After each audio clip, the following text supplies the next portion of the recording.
Okay, welcome to our latest buyer debate. This morning we're zooming off to Portugal, and we have quite a heavy plane load. Actually, we've got a lot of people on board today, which is great. Great to see so much interest in this area. And we're specifically going to be looking at the Lisboa region in Portugal. So you know, there are many regions in Portugal. And I suppose Lisbon is where probably people think of Portugal. They probably think of Lisbon first, but not necessarily the Lisboa region. And today is a chance to really sort of shine a spotlight on an area of Portugal that actually has 9 DOCs and is growing in reputation all the time. So we're joined by a panel of leading sommeliers, 2 of the UK's leading importers for Portuguese wines, and also two local winemakers to help us go through the region. And also we're going to be tasting some wines as we go along. So without any further ado, I'll introduce our panel, but I mean, they can go in more detail when they speak. But just to welcome from Lisboa, the 2 winemakers, if I can say hello to Sandra Tavares, nice to have you. And from Quinta Chocopalha, if I pronounce your name, and Diego Sepulveda, who's the chief winemaker at Casa Santos Lima. So it's really great to have you on board this morning and to share your expertise.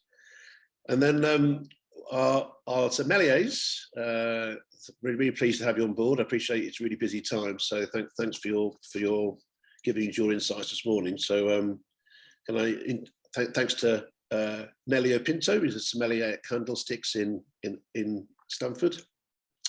We have Elvis Siakos, who's the head sommelier at the Marks Club in the Burley Group. We have Hugo Felipe Moreira, who's the assistant head sommelier at Trinity in Clapham. Dimitro Goncharuk, who's the head sommelier at Corrigan's in Mayfair. And Andre Louise Martin, who's the head sommelier at Cavalry and Guards Club. So thanks a lot for you.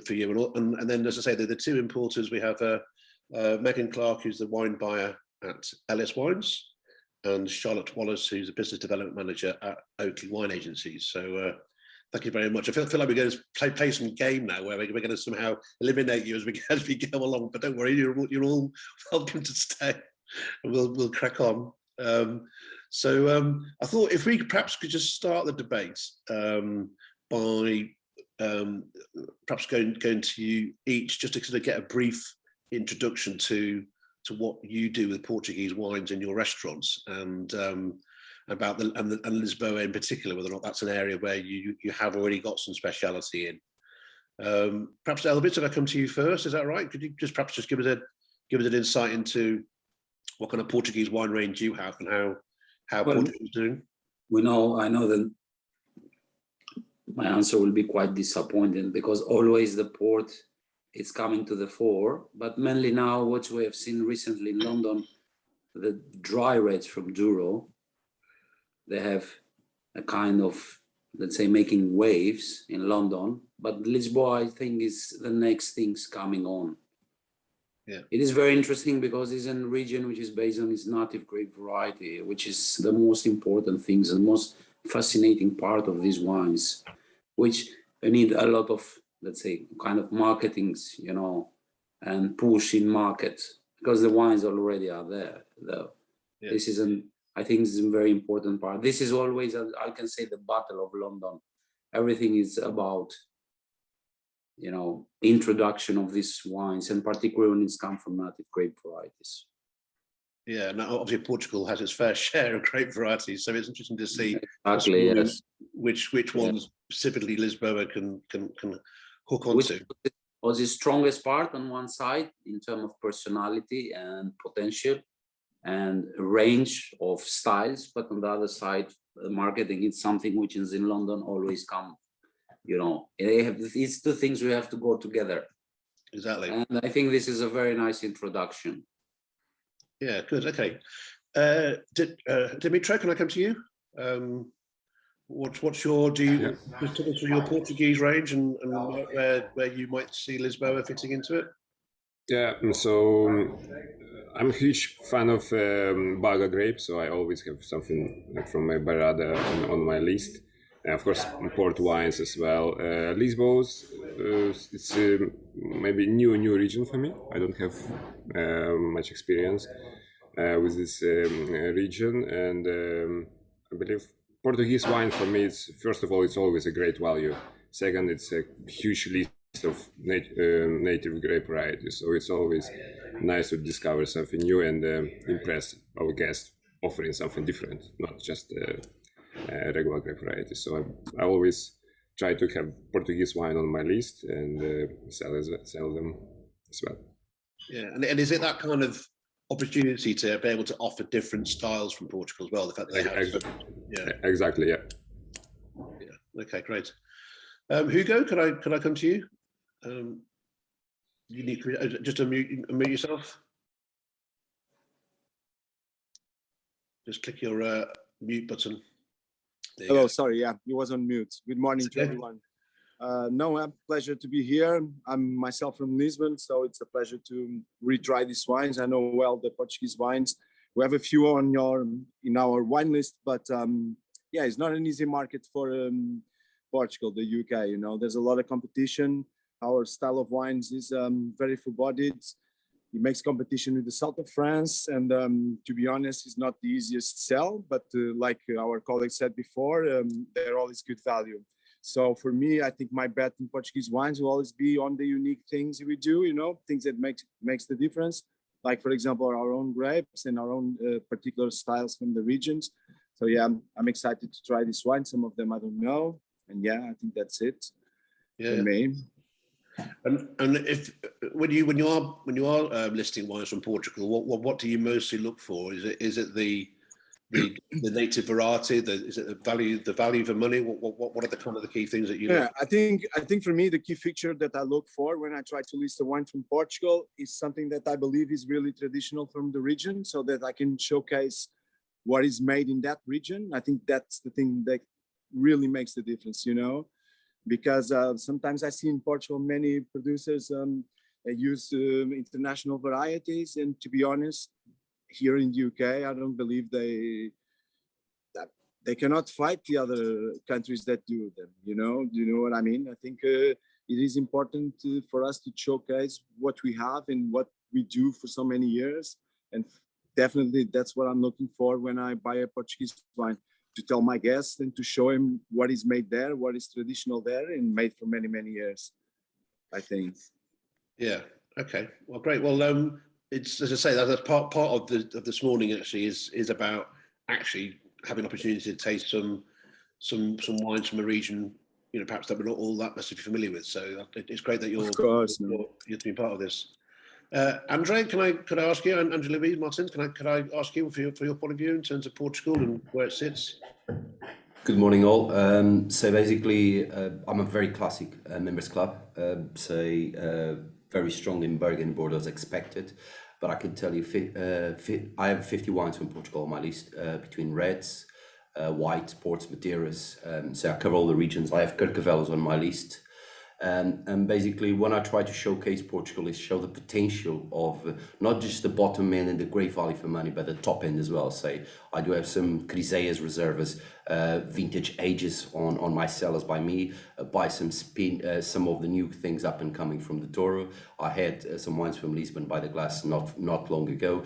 So I do try to showcase the great value, but at the same time the top end that I think have the potential, especially Barada, Dow, and Douro to fight with some of the great wines of this world, and that is kind of, and I've been fighting through. I can tell you, it's not a day that I won't sell 2-3 Portuguese wines, dry wines from my list. I mean, as a sommelier, we need to show the world that it can work. Okay, it takes a lot of understanding the grapes, the winemaking, try to compare with the Rhones, the Bordeaux, the Americans of this world, to understand how they can go head to head. But if you do it, people will get surprised. And I can tell you, from the moment I came here, we only had ports as Portugal on the list. to have a selection of about 40 dry wines on the list. It means a lot of work and passion, but it can be happening. And I think the point is more and more is challenge people to try new things and explain it why is as good or as better of some of the great wines of the world. Say that is my thoughts on Portugal.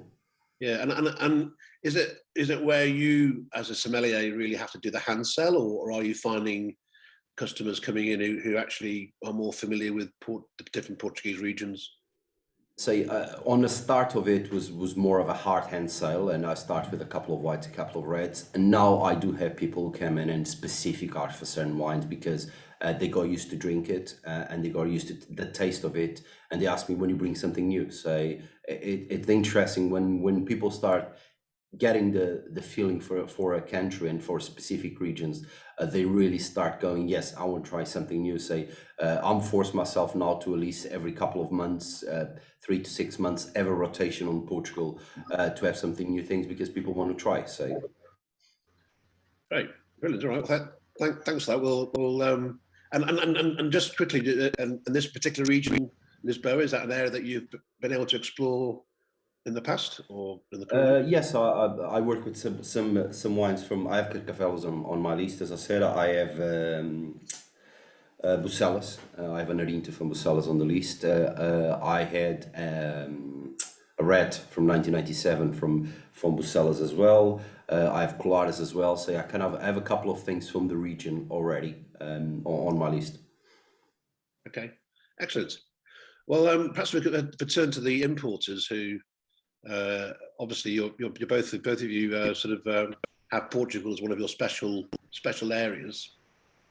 Megan, perhaps if I come to you first with Ellis. I mean, how's your Portuguese range and sales going, and perhaps just touch on Lisboa as well. Yeah, so Portugal is quite important for us. Two of the wines that we're looking at today, we actually represent from DFJ. We can obviously chat about those later, but those are the ones we have in Lisboa. In fact, earlier this year, we were doing quite a big project in Portugal, so we brought in a few new wines, but those are from Dow and Alentejo. I'm actually off to Portugal tomorrow, so to visit some suppliers. So perhaps this would have been better next week for me. I could have told you a bit more about that, but yeah, no, it is a really important area for us, and I think it's quite an exciting area as well because we've got some traditional customers who like traditional things and ports and stuff, but we've also got quite a lot of people who are looking for things that are a little bit more innovative and exciting, and I think Portugal can really represent that as well as having really good quality and really good value.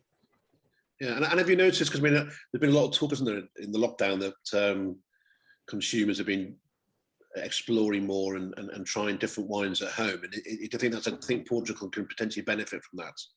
I certainly think so, and yeah, I think one of the great things about Portugal is obviously you've got a huge variety of great varieties, lots of things that people haven't necessarily heard of before, but I think people are really open to exploring and trying lots of these things that they might not have thought about before.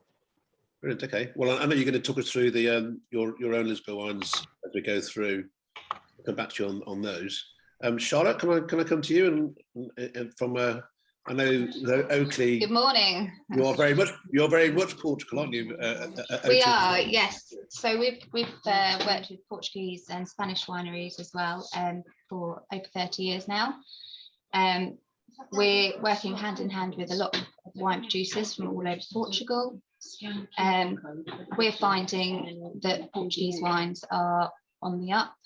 People's confidence is growing. People are, picking up new things off the shelf. So we're definitely finding that, Portuguese wines are going really, really well in the UK.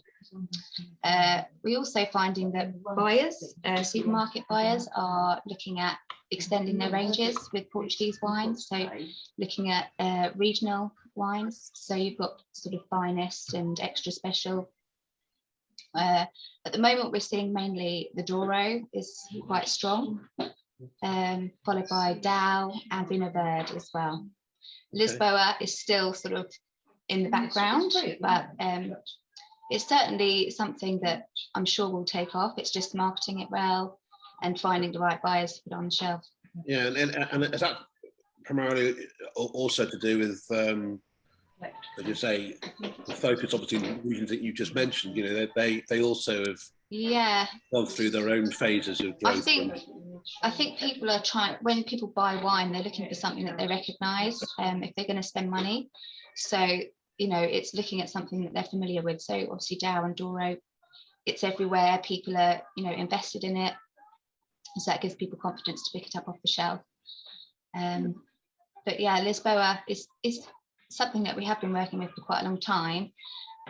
We've just recently started working with Adegame, who are quite modern, and their labelling is quite good. So that's really on their side in terms of trying to get some wines into the market. Brilliant. Okay, well, I know you've got a wine as part of the lineup, so we'll come back to you and you can talk through that in more general. Okay. Brilliant. Okay. Well, perhaps if we now turn to the winemakers, and it's a great opportunity for you to talk and promote and market why all these sommeliers and buyers should be concentrating on Lisboa. Can I perhaps come to you first, Sandra? What if you had to sum up Lisboa in a couple of minutes? How would you do it? Hi, good morning, all. It's a great pleasure to be on this debate, and then especially talking about Lisbon, which is a very special region for me. It's the region where my parents and ourselves, we decided to invest and to create roots and to make a project, which is Quinta Chocopalha. And Lisbon has been always amazing me during all this more than 20 years working there, because it's a region with a huge potential to produce so diverse and so vast and different wines, with enormous acidity, freshness, very crisp white wines. And then on the reds, we can produce very classic reds, amazing aging capacity, and also very gastronomic. It's a region with a huge potential that we are still discovering and then still working a lot to improve. But I really believe that Lisbon will be one of the classic wine regions in Portugal very soon, especially because of all the history we have. It's one of the oldest wine regions in Portugal, especially with Colares, Bucelas, and Carcavelos, of course. But even where we are placed, which is Alenquer area, it's one of the regions that has huge, long history back for producing both whites and reds, and we can create wines with long longevity. So I think it's a region that it will really be very, very talked, and people will really appreciate the wines for sure. Yeah. Whereabouts with your exports? Where are you mainly exporting at the moment? Yes, it's funny that when we started the project, we were exporting almost 100%. So until now, and our exports are really high. So it's around 80% right now. Our major markets are, of course, our UK. It's a very strong market. We work with Corny and Barrow, and it's a very strong market for us. But all around Europe, so Germany, Switzerland, Sweden, it's really important, and of course US, it's a really important market. Yeah, and is that across all your styles, whites, reds? Yes. Yes. Brilliant. Okay, Diego, can I come to you and perhaps ask you to give your précis on Lisboa? Hi everyone, thanks for your invitation. It's always a pleasure, as Sandra said, to talk about our wines, our region, our country. It's a pleasure to be here with Sandra. I had a chance to work with Sandra and her lovely family for a long time, which was a great time. And in the past 8 years, I joined Santos Lima family, which is the biggest producer from Lisboa wine region. And it's been a great time in this wine region. I've been here for 14 years, so I know quite a lot all the corners of the region.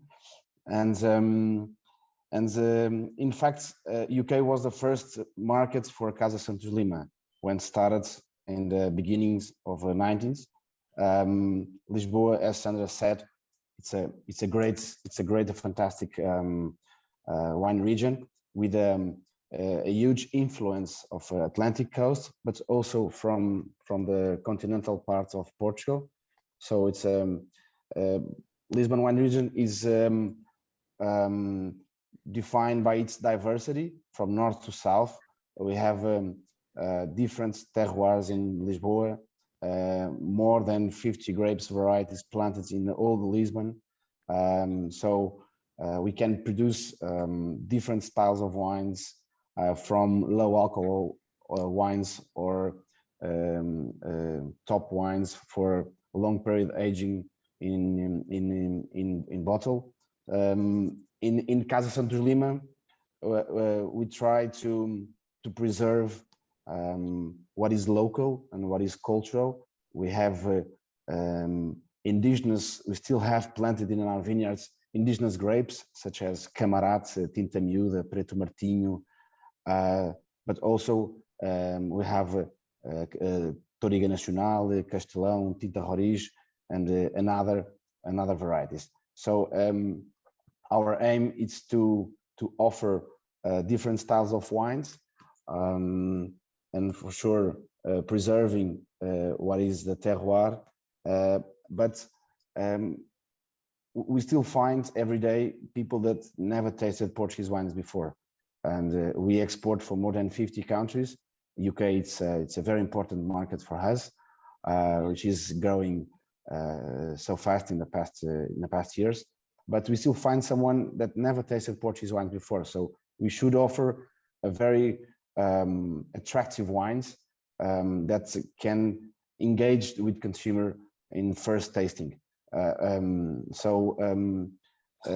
why Lisbon region it's very recognized for its value for money wines, because for sure Lisbon doesn't have the name umbrella as other wine regions such as Douro or Vinho Verde. We have to, in fact, we have to surprise, to over deliver when someone buys a bottle from Lisbon wine region. That tasting must be a great experience. So that's our focus. It's over deliver and to surprise the consumer. UK, it's a very important market for us. We work with several important and local wholesalers, such as Sainsbury's, Waitrose, Marks and Spencer, Majestic, Oddbins, Direct Wines, and others. It's been a long way. It's been a long experience because of the region. Because the region speaks by itself. It's an incredible region. We can produce all types of wines here, for all occasions, for all types of food, for all consumers. So it's incredible, and the future, we believe that we still there's a huge proximity between Lisboa and UK consumers, and we can take benefits from the city, from our location, from the tourism, and that's why the region is trying to do, is to take advance of these good relations between Lisbon and UK, to enter to the market and to show and to present our incredible wines. So it's brilliant. That's very concise. But and those supermarkets chains there that you mentioned, are they any specific styles that they're looking for? Is it the value end of the market, or are they looking at wines across all price points? The majority of the wines are reds, but dry reds, and most of them made with local varieties, Portuguese local varieties. Brilliant. I do agree with everyone says that we should promote our own varieties in fact, it's a competitive advantage to other countries, and is something unique. But is the majority is our indigenous varieties. In some occasions, blends with Portuguese varieties with international varieties, because a common consumer doesn't know, maybe is not so familiar with Tinta Roriz or Castelão or Touriga Franca, but sometimes when we do some blends with Touriga Nacional Shiraz or Cabernet Sauvignon with Touriga Nacional, or even the Arinto Sauvignon Blanc, sometimes it's can be a door to get in, and then when we get in, we are able to promote and to show single varieties or blends, because as we all know, winemakers in Portugal traditionally we are blenders, because we have more than 250 local varieties. So, and even in Douro we have old vines with the mixed varieties planted. So that's why traditionally we are blenders. But I think we're going to go. The range of this morning of the wines is hopefully to illustrate what you're saying. So we'll just before we start tasting the wines, Nelly, I wasn't sure if you were able to get your sound working, but are you? I think I'm okay. All right, excellent. All right, well, can I, Nelly Pinto? You're from Candlesticks in Stamford. Could you just give us from your own point of view the Portuguese range that you may have and your thoughts on the Lisboa area? Well, I think it's the wine which I think is promoting the region really well is that Porto Sage from Majestic. So there's lots more coverage for people to go out and find similar wines from the same region, which I think is very important. And obviously we've been promoting Portuguese wines for 46 years that my dad started ago. So a long time of trying to promote Portugal in general, but I think it's important to promote Lisboa as well, because it being the capital. I think it has got a vast area to go forward.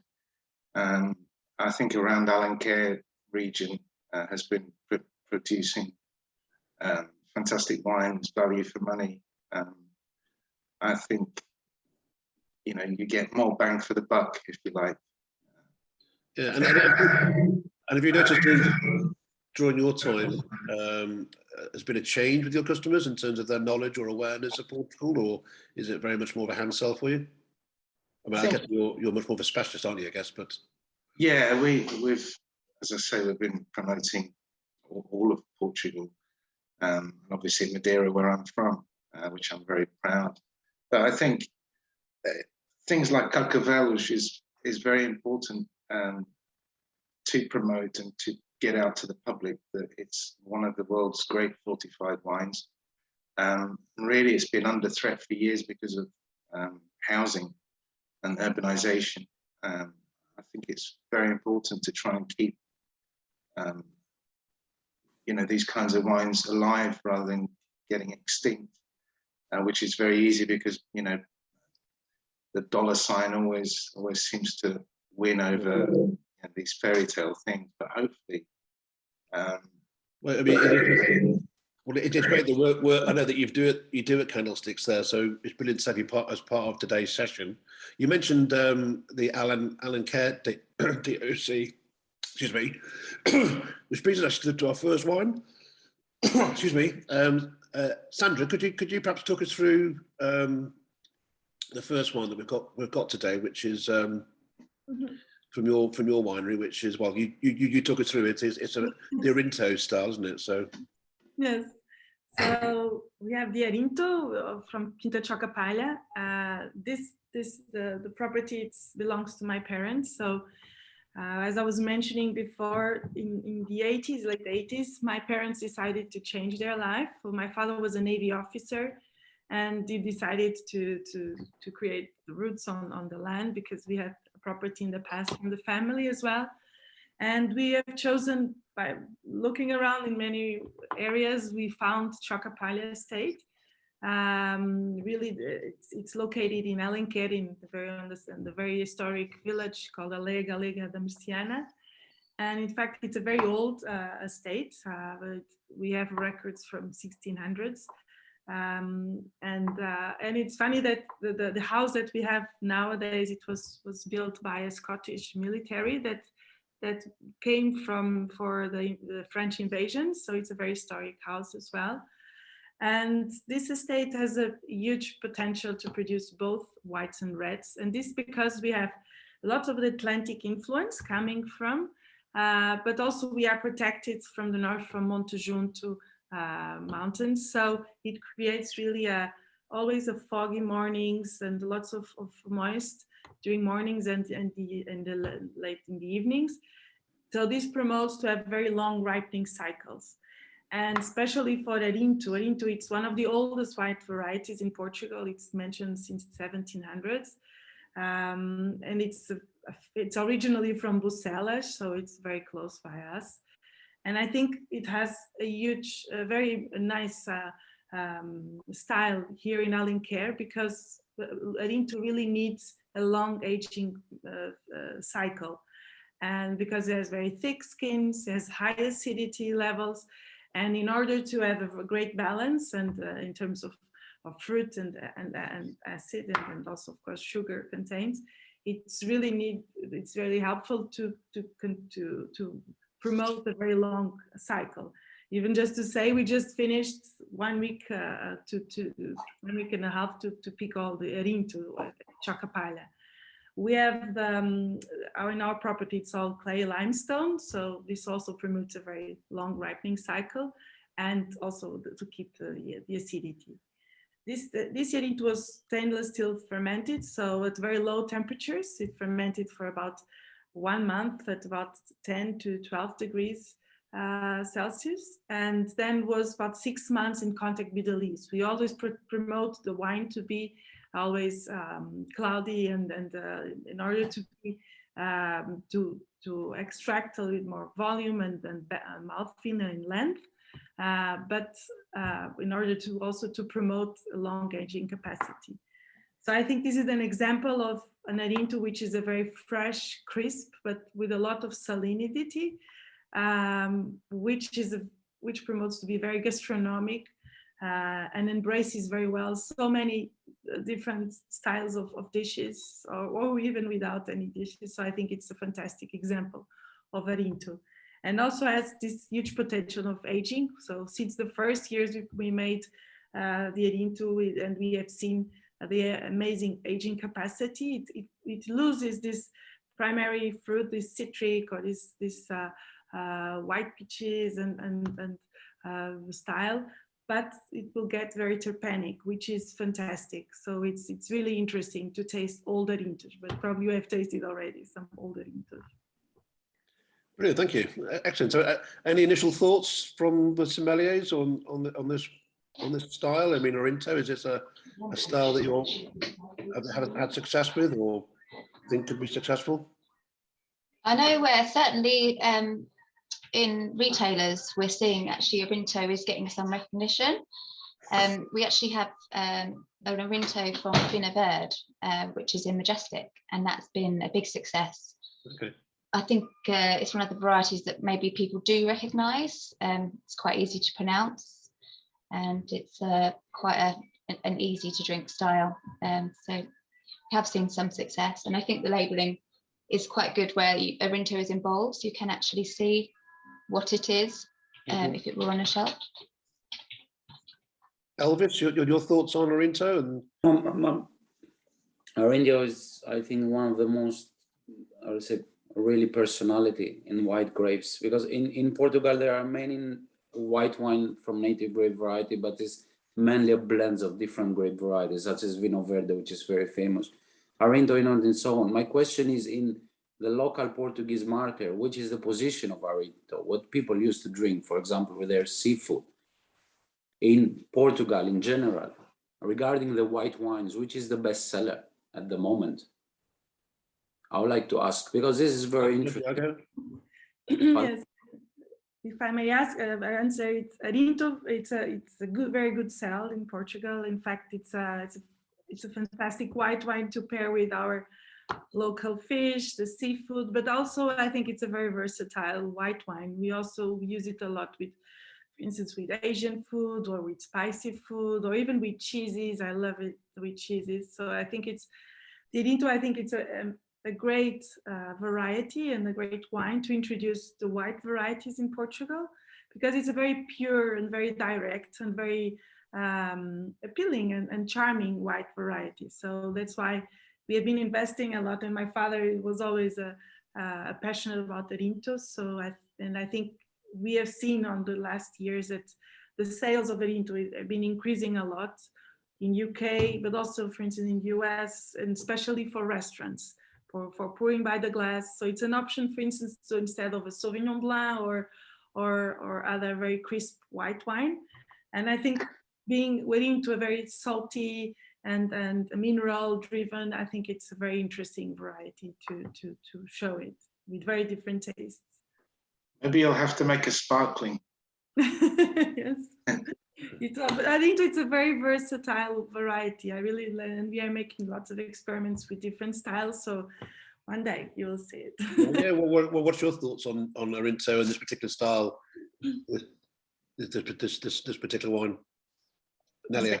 I think that that acidity gives the freshness, which goes well with food or without food. And I think, a lot of people know the Alvarinho grape.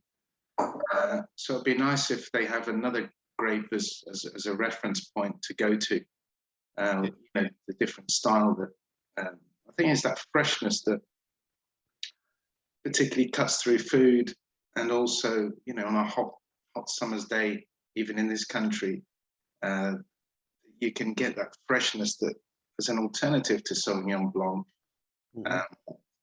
Which is that real like seafoody things go. Actually, Diogo, I mean, we've got two. I think we're also going to be tasting your Arinto as well. So perhaps if we go into your wine at the same time, and we could perhaps look at them side by side. So do you want to talk us through the second Arinto? Your Arinto, not the second Arinto. Your Arinto. So we are nearby Chocapalha. So Arinto is the most, maybe one of the most planted white varieties in Lisbon. And as Sandra said, Arinto, it's a very dynamic variety. We can have Arinto by the pool or in winter time with a rich meal. We can have Arinto by the glass, or we can have Arinto with a complex tasting with different occasions. We do Arinto in different ways. We do Arinto as the one that I chose for today, Casa Santos Lima Arinto, which is a single stand still fermented. We also do Arinto with fermentation in French and American oak, with a long period aging in oak. So Arinto has this wide capacity of winemaking production. So Arinto, as we all know, it's famous by its freshness, its natural acidity. Alenquer, in fact, we can get this balance of cold weather and hot days with a huge amplitude of temperatures, which makes a longer period of ripening, and we can get natural acidities.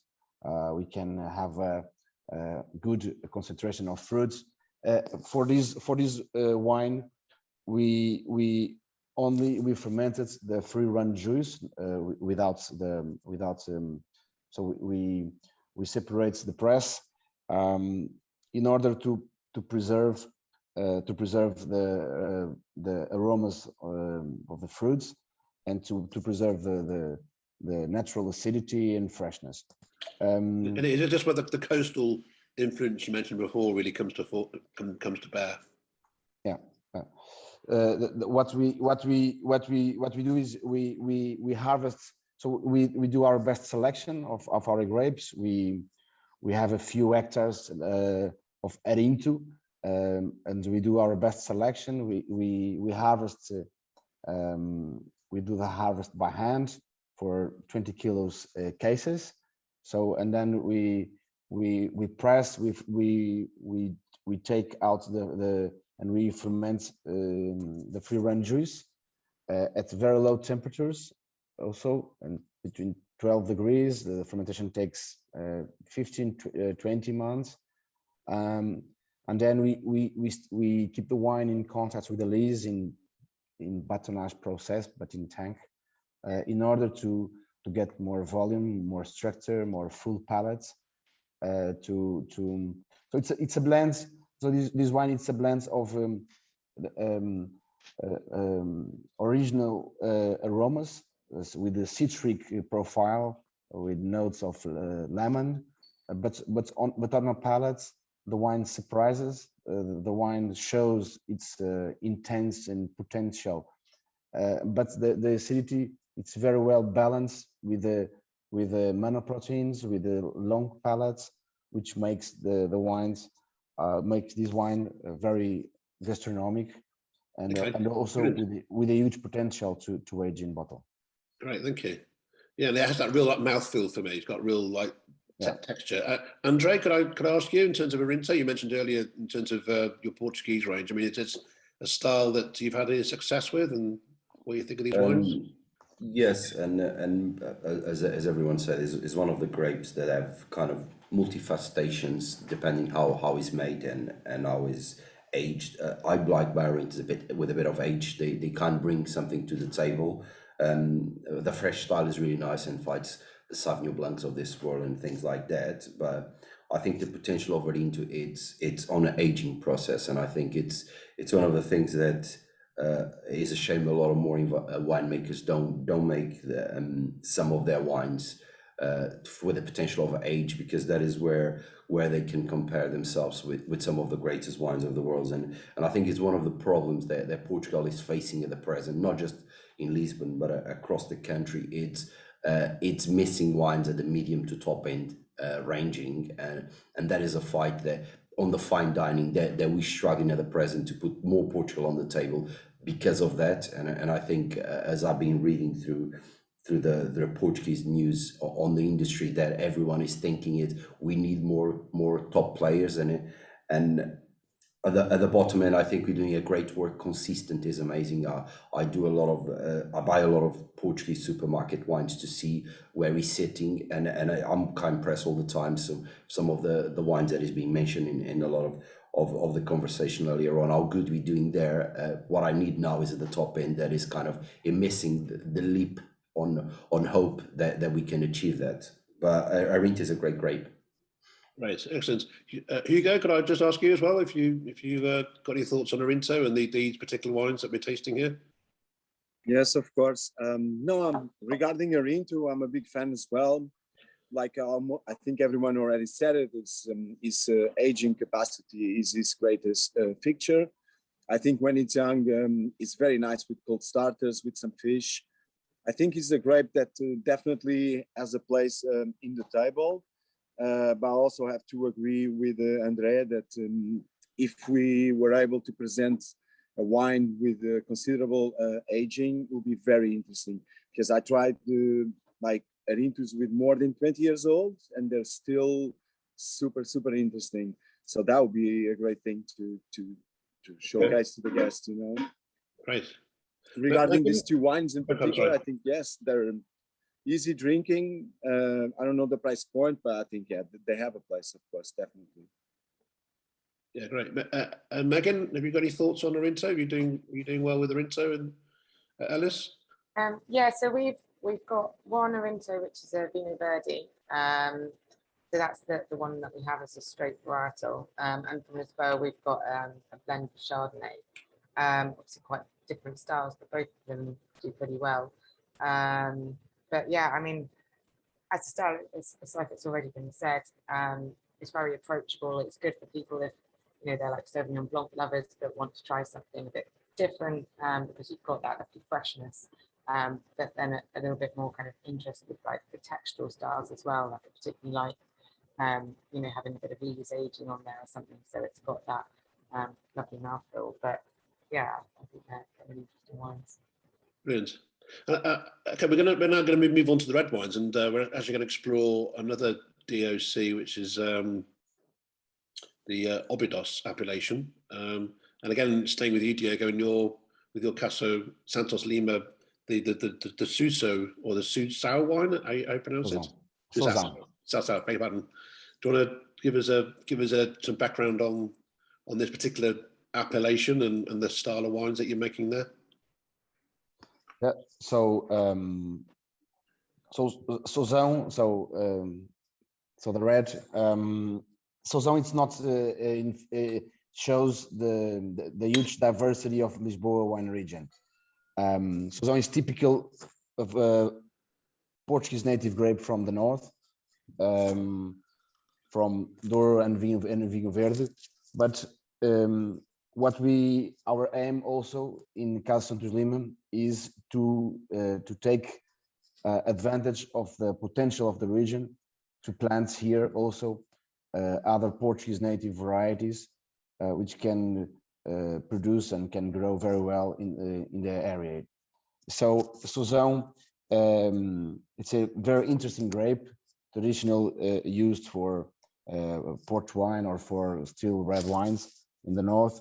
It is very well known for its dark skinny grape. It's the wine shows deep color thanks to the grape's strong pigmentation, and what we try to do in this wine is to show the great potential of aging of the region. This wine also, as the Orinto, was harvested by cases, by hands, and then we did a fermentation in Portuguese typical lagars in order to increase the maceration and to get more extraction from the skins, more color, more intense tannins and aromas, and then the wine aged for a period in the French and American oak. So the result is it's a very gastronomic wine with an intense color, and on the palates it's a very strong with a good structure, long palate, which make this wine very gastronomic with a huge potential also again for aging. So it shows, despite not be a local grape from the region, it shows the great potential of the region and its diversity. So. Okay, it's got real depth to it, isn't it? Real structure. And any thoughts from the panel in terms of any initial thoughts on this style? Is it? I love Suzanne. Fantastic grape. I think it's a charming wine, well made. It's all there, and I think this is the kind of beauty of Portugal when they start working the grape varieties this way.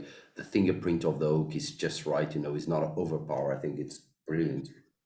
Yeah, and the £15 price bracket seems to me to be a very good value for the depth that you're getting. I think it's there. Yeah. Yeah. Elvis, any thoughts on this? Yes, I think this is a very good example because the market, consumer, everyone has been quite tired from this kind of heavy extracted blockbuster. We have one wine here which is really foolish but not heavy, and it's really a ripe texture which is combined, packed together with freshness. And this is very nice. I love this with a suckling pig, for example. It's a very nice style of wine which you can drink, and you can have a lot of it with food, of course. This is a very good example. Like the wine must be in this way, but must be crafted in this way. People don't want any. If it's most impossible, this, let's say, if we can say entry-level wine, not too much new oak, not too much extraction. What we need is this fruit core and freshness always underlying it. It's a very good style and very well made at the same time. Excellent. All right.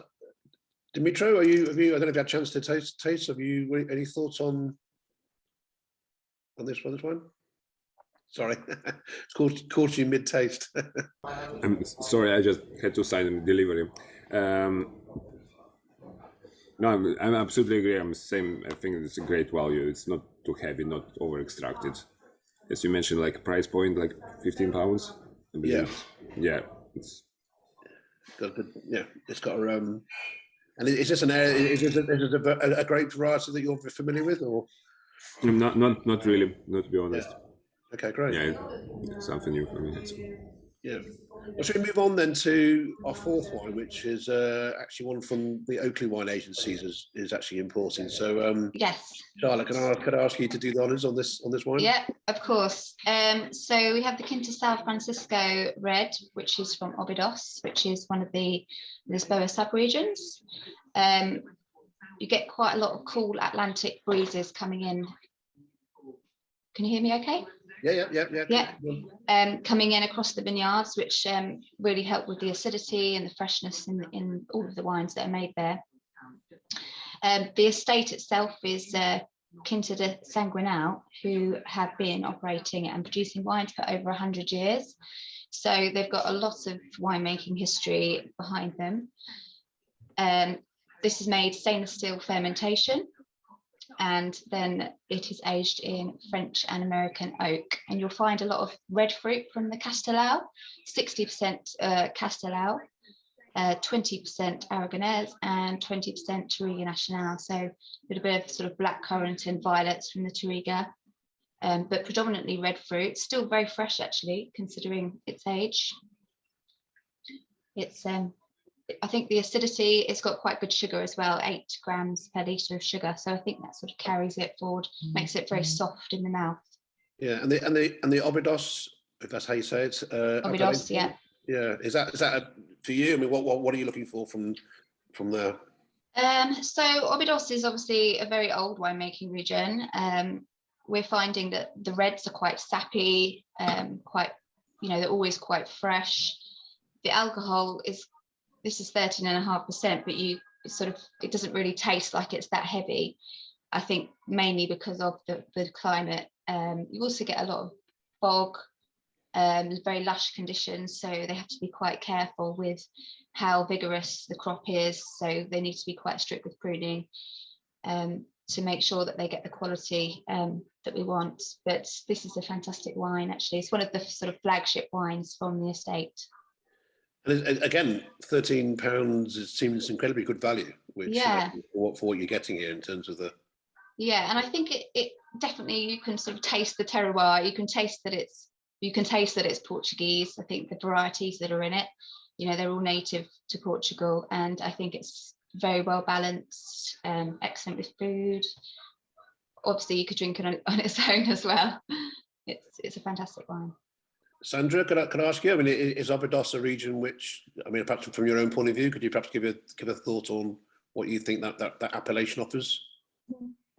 No, Obidos has a great influence from the Atlantic Ocean, so it's cooler than Alenquer where we are, so there's more breeze from direct winds, from the ocean, and it's cooler and more foggy. But I think the wines coming from there are really classic and with a huge aging potential. So I think that's what I really love with Lisbon. It's such a wide and long region along the coast, and you have, despite the climates, you have such different types of soils, and so it's a very diverse wine region. Having a mini Chile in Portugal in terms of the depth of the tops of the bottom.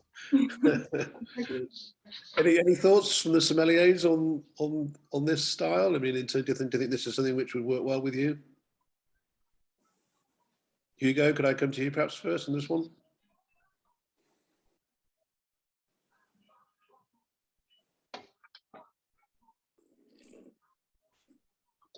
You think you may have frozen? Okay, perhaps not. Perhaps Nelly, you're smiling. Go on. What are you? You're always smiling. I'm Portuguese. I'm happy. So, the Albidos is. They also make fantastic cherry liqueur, which I love, which I have. But this is very sort of traditional wine, as Quinta San Francisco or Quinta de Sanguinal.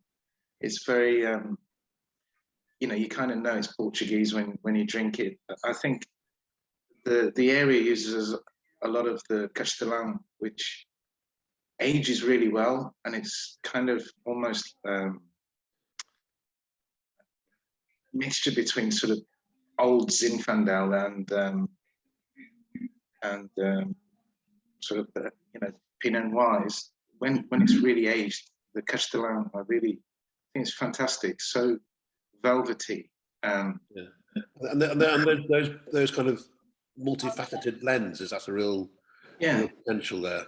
Yeah, I think it's. I love Castellan as well. I mean, Suzanne's fantastic grape. I haven't tasted it from this region because normally it's from up north. But great job, Casa Santos Lima, with that Suzanne. But also this Quinta de San Francisco is very, very balanced. And I think, further aging 10, 15 years down the line, it will be beautiful decanted. Hugo, sorry, I think you froze. Yeah, new try. Sorry about that. Right. Yeah, like, to be honest with you, in my opinion, like, I don't want to sound like offensive, but I'm not a big fan of this wine.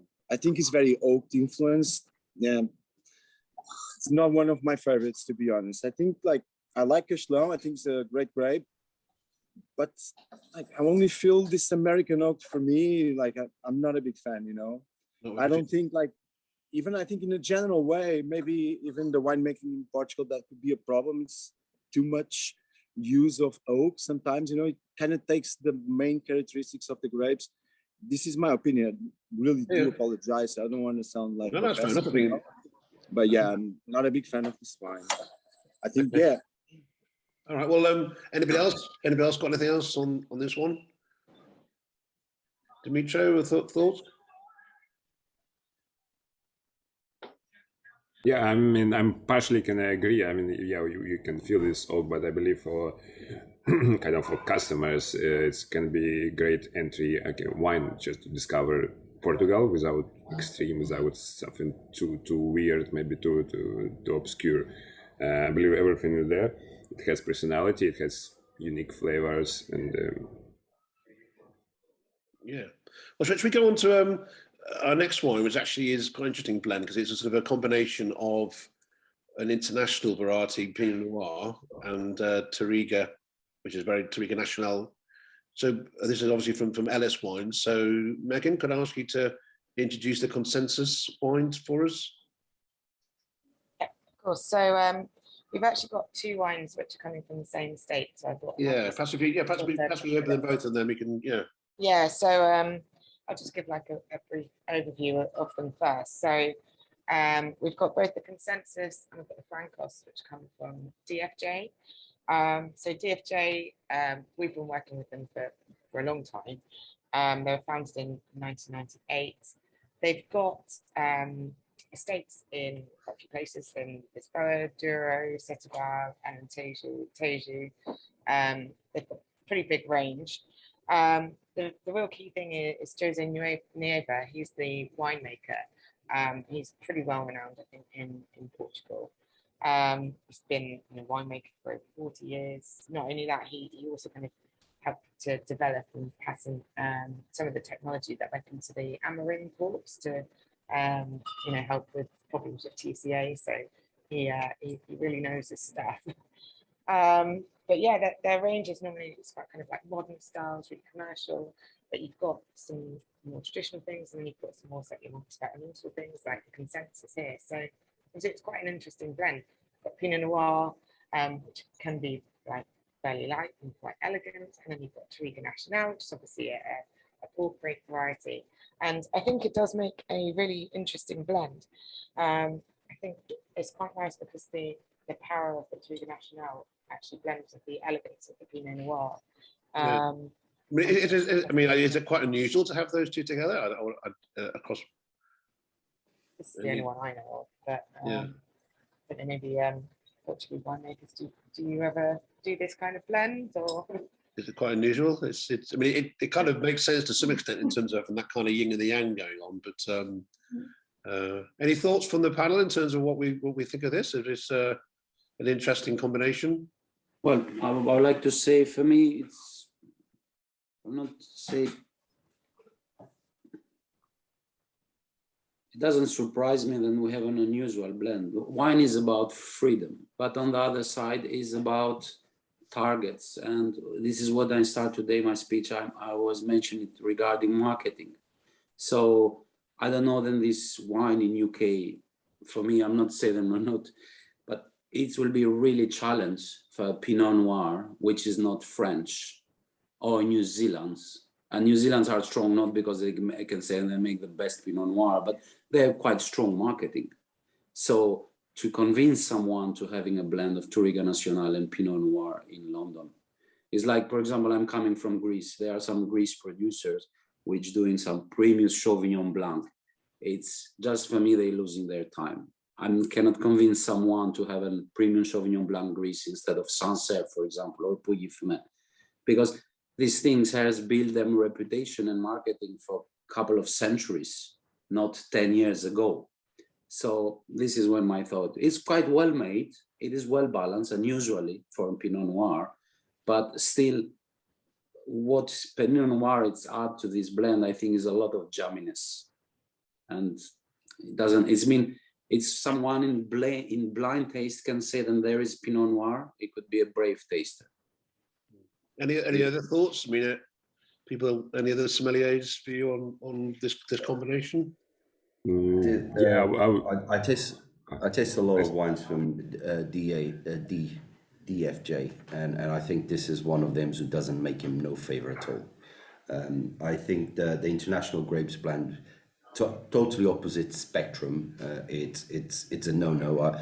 It's not a bad wine. It's drinkable. If I pick it up from the shelf of the supermarket with a barbecue, I'm probably not going to be disappointed, but doesn't represent Portugal at all. And I think this is where the kind of mentality shift need to change in a lot of the winemaking companies is, and a lot of the winemakers are doing it in Portugal well. That is respecting what we have and work with what we have.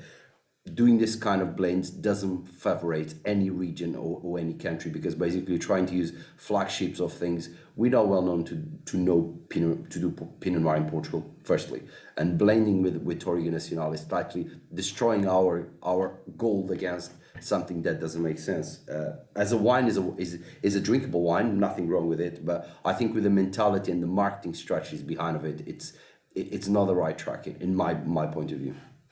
Okay. Anybody want to give it stand up for Pinot Noir and Touriga? So is it more the principle of just blending those two together that you're kind of against, rather than actually the result of it? I think it makes his wines are pretty much all this style, and it's more like for commercial jammy kind of reds that he always seems to make for a long time, which is not offensive, but I think this blend is a waste of space for me. Okay, well, perhaps we move on to the more traditional blend then from. Sorry, Megan, but there's a more traditional blend which is potentially may hit the right notes. But so do you want to talk us through the? Okay, So we've got the Francos here. So yeah, traditional blend. So you've got Touriga Nacional, Touriga Franca, and Cantabouchet. It's had 15 months in New French Oak. And yeah, so you've got that kind of lovely rich colour, because obviously you've got the Alicante Brochet, it's a Tangier grape, so you've got real depth of colour in there. And I mean, it's quite a powerful wine. You've got a lot going on in the glass, but again, you've got that nice kind of elegance. It's very drinkable. And this is the top wine that we take from BFJ, and I think it's great.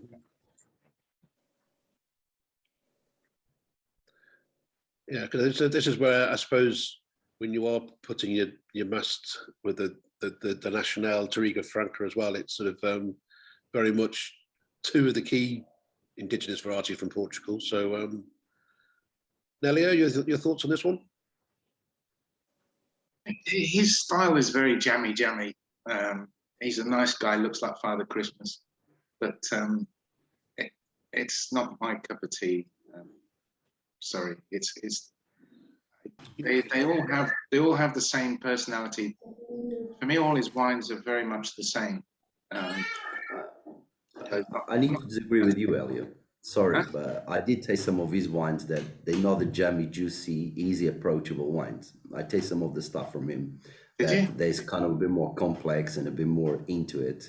And I think it was one of the reps from Elias. Paul sent me a sample, I think a year or two ago, and was not the jammy, juicy classic that he makes. Say, at that point, I need to disagree with you. Well, you can disagree, mate, but they all taste much the same. His style, he has a certain style through all of his wines. Dimitro, your thoughts of this one? Have you? No, same. I'm not a huge fan. I mean, definitely overripe, sweetish, jammy. There is not much complexity. Not my cup of tea. Okay, so in terms of the red blends that you are looking for, well, what would be more of a red blend that would kind of like make you want to pour from Portugal? Classic grape variety. I mean, sorry, like only Portuguese grape varieties. I don't think that it makes sense to blend it with something else, with Pinot Noir, with Shiraz, etc. Yeah. And Elvis, is that something for you? And you're looking for? Well, I have a different approach on all of these wine. I'm never thinking what I like as myself, but I'm thinking more as a sommelier. And always in my mind is as the consumer, is the food, is the timing. Of course, this wine, it is, you know, as we said, Douro was the first who has benefits from dry table wines, and all the rest of the Portugal trying to follow up with different grape varieties. It's mean, and sometimes what a colleague mentioned before, then this season wine maybe is not my style, but will be, I can see it with barbecue, like was the Pinot Noir. So which is a wine which we can totally reject it. Just as we know that the power of Portugal, it's his native grape. So if keeping on in native grape, regarding the jamminess, there is always a warm climate. The same is South France, the same is New World. Always is a plenty of sun, always a jammy is an element. The point is how well this is integrated in wine, how harmoniously is it integrated in the wine. And then it is because I always say, if we want to celebrate, we have to sell. If we don't sell, we don't celebrate. So there is what is the next day for this wine and their strategy for the market, which is very important. If they want to have future and to develop through marketing and winemaking and what people really like, you know. Diego, can I ask you, in terms of the red blends that you think Lisboa region is where you would think that the region should be going? Diego, you need to unmute. Yeah, sorry. I do agree. We for sure we have to promote what is our most competitive advantage, which is our native grapes. So our aim is to promote them because it's something unique and traditional, and it's for sure something different when compared with our competitors of other countries. But I also agree with with Elvis says that for sure we have to sell to celebrate, and to celebrate we have to sell for sure, and that's why we in Lisbon wine region and all Portugal we have conditions to create different styles of wines for different occasions. And for sure, there's wines for table, there's wines for shelves, there's wines for different styles of consumption. And the goal and the challenge is to where is the balance between preserve our own culture and on the other side to offer something appealing, something unique. Yeah. That's the challenge. Good point. Yeah, and Sandra, do you have a view on that as well in terms of? Yes, I think what I think Lisbon has been is a very diverse region, as I was mentioning, and also not only in styles of wines, but also in types of producers. And I think we have in Lisbon very big companies, but also very tiny companies. For instance, Baixo Capalho is a very small company, and also it's emerging very lot of new winemakers and new producers searching for very specific style and with indigenous grape varieties and very produced in a very organic and natural way. So I think Lisbon, it's a very wide experience. We can have a very wide experience. And especially talking by myself, what we are looking for in our property, it's a very small property. We have 50 hectares of vineyards, but we are looking for producing very terroir-driven wines with local varieties, produced in a very classic style. So I think there's space and there's niche markets for all these producers in Lisbon. But what we are really looking forward to do, and we are in our wines, I think reflect this. It's the identity of the place. It's it's the varieties and of course the terroir. And we do fermentations with very minimal intervention and lots of them in lagares, so open fermenters, aged in neutral barrels. So in a way to reflect the identity of the place. So I think there's so much, of course I'm not tasting all the reds, I just have white.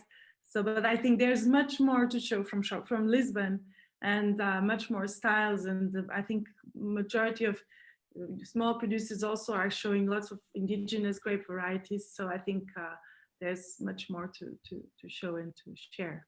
Brilliant. Okay, well, our next wine is actually, well, perhaps if you were picking a wine that's sort of waving the flag for the region in the UK on a commercial point of view, is the Porter 6, which is, as we know, has done phenomenally well in Majestic, and this is the Reserva style, which is actually available through Majestic Commercial. So this is actually obviously aimed at the on-trade.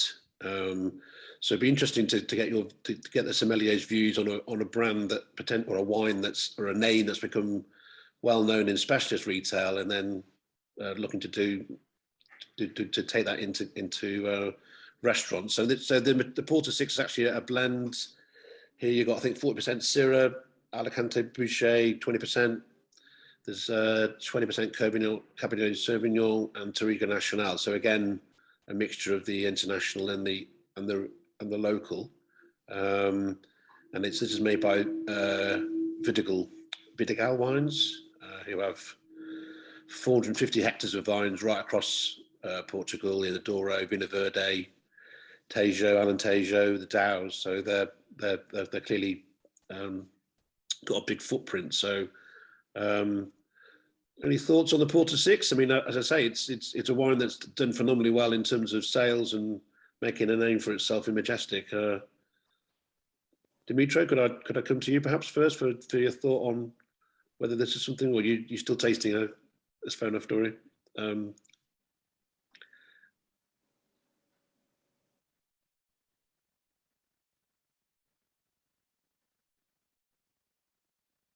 Anybody else want to have a go with any other thoughts? Whilst, Elvis, did you? Yes, I'm not surprised about the success you say in terms of sales in London. This is a wine which is quite modern style. Yeah.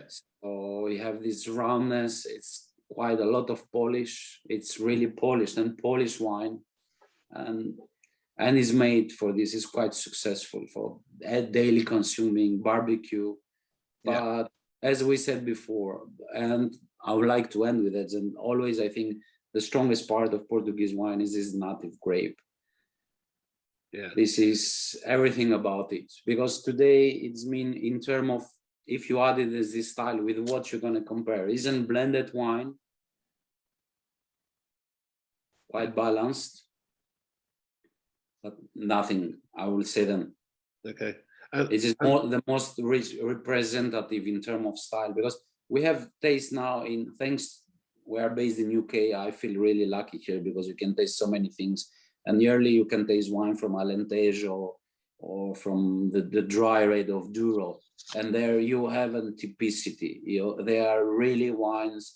Doesn't matter if they are jammy or over alcoholic sometimes, but they have a definition.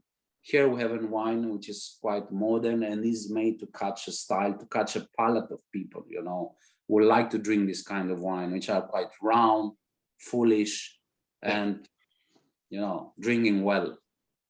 And Andre, your thoughts on how is Porter 6 a wine you'd be interested in commercial, in restaurants?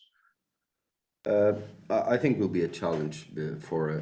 I can see this working in a kind of brasserie style where it's not a lot of input to sale, and kind of easy spinning. But because as a sommelier, it's a wine that, as Elvis said, well, it's no typicity. This can be done in Portugal. This can be done in Spain. This can be in Turkey, Greece, any part of the world. They can do this kind of wines. I understand that all the companies need to have the commercial side feasible and make their money, but at the same time, it's missing a little fingerprint there of saying I'm Portuguese, and I think that is what I think a lot of these companies using international grapes, they steal that fingerprint that the grapes are. I know a lot of wines in Portugal commercially that do volumes in supermarkets.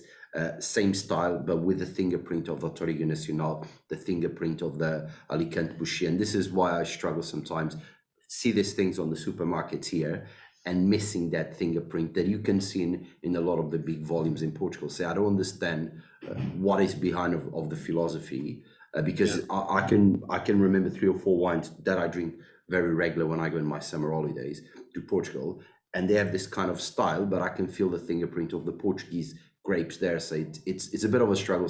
I know commercial is being fantastic, and credit put more Portuguese wine on the map, and people will look for other things, but at the same time it's missing that fingerprint that Elvis was saying very well. Nelia, what's your thoughts? I mean, you're obviously with all your customers. Is this a way in which you can introduce the Lisboa region to more people? I think that I agree to some extent with what Andres said, but the great thing for me is that it's introducing more and more people to Portuguese wine. It's very easy to like this wine. I think lots of consumers will do, as has been shown in the sales. So the thing that it will do is help those people thinking, this Portuguese wine's lovely. Let's look for other Portuguese wines. And I think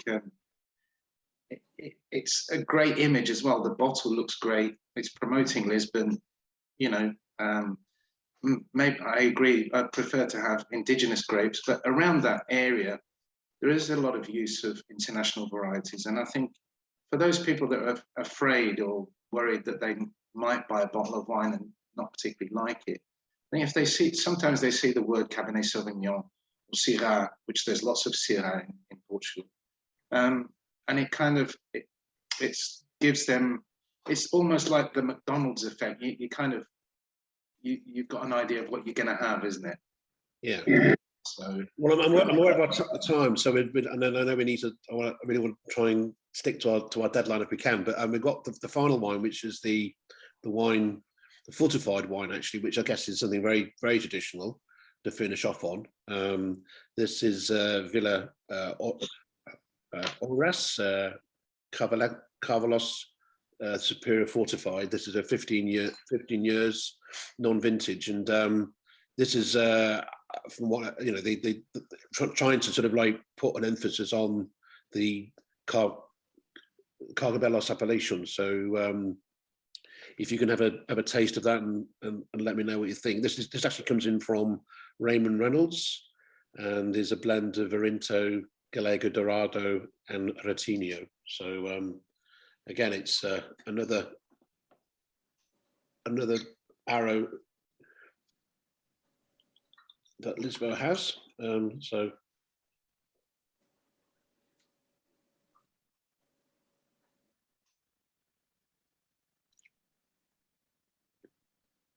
Charlotte, is this the fortified wines do well for you from Lisbon? We don't really sell any fortified wines. It's all table wines is what we are having success with. We did have a Carcavelos actually from Quinta de Sanguinal, but they only had a limited amount of bottles that they had from an old vineyard that got replanted. Okay. But yeah, it's a terrific wine, isn't it? Yeah. Very Anything thoughts unique. on this, Dimitro?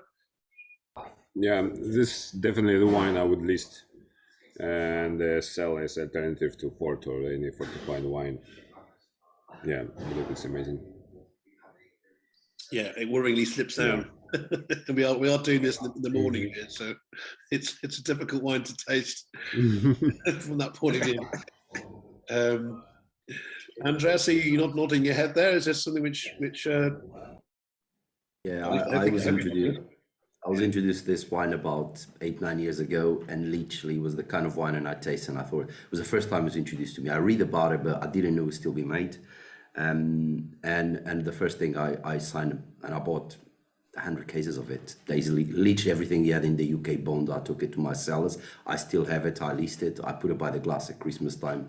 A variation of Port Madeira, Moscatel Roxo, is a variation of the fortifieds of Portugal. I think is a great wine, and well done to the Vila Oeiras. I already write a letter to the mayor, say, look, how well they didn't keep it, because it's kind of keeping the history alive, and I think it's an amazing wine. Yeah, that's brilliant. Elliot? Fantastic wine to finish on. There's a few of us Portuguese pushing this Carcavelos, because it's very important. It's such a historic area, and fabulous wine, absolutely fabulous. And I apologise for my pronunciation of that. I'll give it a go. Elvis, have you thoughts on? It's fascinating, but it's something which is very interesting about Arinto, because it is, I noticed into the dry white wine we had earlier, is this clay calcareous soil, which is give a quite of, let's say, a power, a pungency to the wines. It's mean, the only things which can come closer to this is some Commandaria from Cyprus, made only with white grapes, like Sinisteri. You can say is the ambre, but there is not this clay, this kind of give this spiciness and really structure to the wine. It is fantastic. You know, you can have it as aperitif, or you can have it as after food. Yeah, you have a chill down. And Hugo, just a final thought from you. No, yeah, I really like this wine. This is the type of wine I feel proud to present. I think it's unique, and yes, definitely, this is the type of thing I would like to see from Portugal. I really love my country. I'm very proud of it. And I think this is the type of story you want to tell your guest, something unique, something different, you know? Brilliant. And Megan, Fortify is something that you're doing with Alice? Say again? I was just asking Megan, actually, sorry. Ah, sorry. Yeah, I mean, obviously we do some fortified wines. I think this would probably be quite hard to sell on our list, but I personally love it. I think it's great. I'd love to be able to sell more stuff like this, but I think a lot of our customers, when they're thinking of fortified wines, they're thinking port, sherry. Obviously, we have some things like Moscatel Roxo. Maybe you'd be able to sell some of this like an ombre, but I think it would probably be quite challenging. Excellent. Okay, well, I'm aware of time. Just before we close, perhaps I should just come out to the two winemakers. So, Elvis, you wanted to say something? Yeah, I would like to ask something. If someone can tell us how many hectares are active left today in Carcavelos, and how many producers in general are making Carcavelos? Do we know any information on this? How many? Because I know Lisboa has expanded, so it's been many vineyards are being built. Unfortunately, the same is happening in Santorini, for example. Used to be 5,000 hectares, now is only 1,000.